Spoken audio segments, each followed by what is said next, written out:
琴日同個 friend 食飯，佢就話退咗休幾年，覺得身體、精神同記憶都好似差咗。佢同我分享，應該係年紀大咗，身體出現退化。其實科學話俾我哋知道，我哋嘅身體同埋大腦都需要適度嘅刺激至會健康。因此無論喺乜嘢年紀，我哋都需要 keep 住個身體同埋大腦活躍。由生物學角度嚟講，呢個係非常之有道理嘅。因為從遠古開始，人類揾食物就好艱難，糖、脂肪、蛋白質都好寶貴㗎，所以身體就有咗個保命嘅機制，就係如果你開始唔用佢或者少用佢，佢就會開始退化。因為要維持身體嘅運作，係需要用上面所講嗰啲寶貴嘅資源。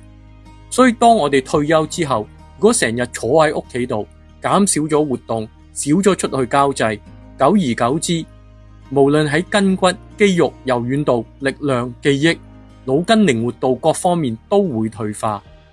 明白咗呢個道理之後，我哋就要無論喺幾多歲，都盡量要維持身心活躍。